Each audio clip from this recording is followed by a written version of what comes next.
अब समय आ गया है पश्चाताप और अनुग्रह का। अगर हम पवित्र बाइबल वचन 2 कुरिन्थिया 6:2 को पढ़े तो उसमें लिखा है, अनुकूल समय में मैंने तेरी सुनी और उद्धार के दिन मैंने तेरी सहायता की। देख, अब अनुकूल समय है। देख, अब उद्धार का दिन है।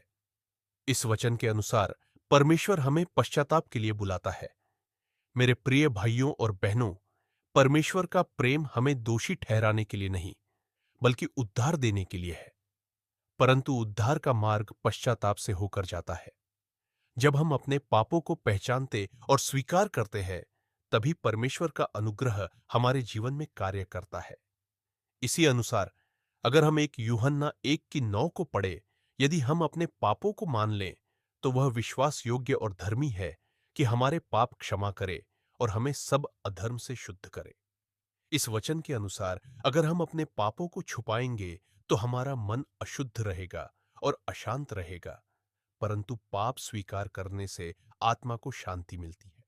टूटे हुए हृदय को परमेश्वर अस्वीकार नहीं करता। परमेश्वर बाहरी दिखावे से नहीं, बल्कि हृदय की दशा से प्रसन्न होता है। सच्चा पश्चाताप वही है जो हमें भीतर से बदल देता है। अगर हम भजन संहिता 51:17 में देख, तो टूटा हुआ मन और दीन हृदय, हे परमेश्वर, तू तुच्छ नहीं जानता। जब हम विनम्र होकर प्रभु के सामने आते हैं, तब वह हमें नई शुरुआत देता है। परमेश्वर का धैर्य हमें लौट आने का अवसर देता है। कई बार हम सोचते हैं कि परमेश्वर दंड देने में देर क्यों करता है, परंतु उसका धैर्य हमारे उद्धार के लिए है। बाइबल वचन 2 पत्रस 3:9 पढ़ते हैं तो उसमें, प्रभु अपनी प्रतिज्ञा के विषय में देर नहीं करता, पर वह तुम पर धीरज धरता है और नहीं चाहता कि कोई नाश हो, बल्कि यह कि सबको मन फिराव का अवसर मिले। आज भी वह प्रतीक्षा कर रहा है कि हम उसकी ओर फिरें, उसको ग्रहण करें, उसको जाने और उसके अधीन जाए, अगर हमें अपने पापों को मानकर पश्चाताप करते हैं तो। पश्चाताप से जीवन में परिवर्तन आता है। पश्चाताप केवल आंसू नहीं, बल्कि जीवन की दिशा बदलना है। जब हम परमेश्वर की ओर फिरते हैं, तब हमारे विचार, वचन और कर्म भी बदलने लगते हैं।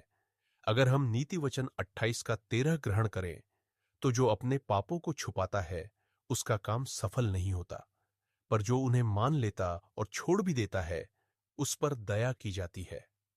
परमेश्वर ने अपने पुत्र यीशु मसीह के द्वारा हमें क्षमा और नया जीवन प्रदान किया है। उसका क्रूस हमारे पापों का मूल्य चुका चुका है।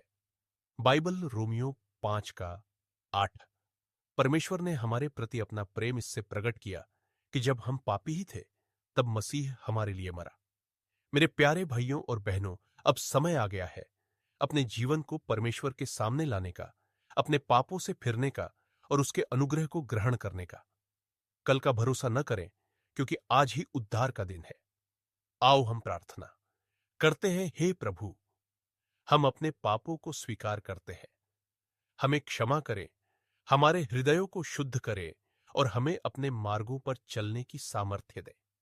यीशु के नाम में आमीन।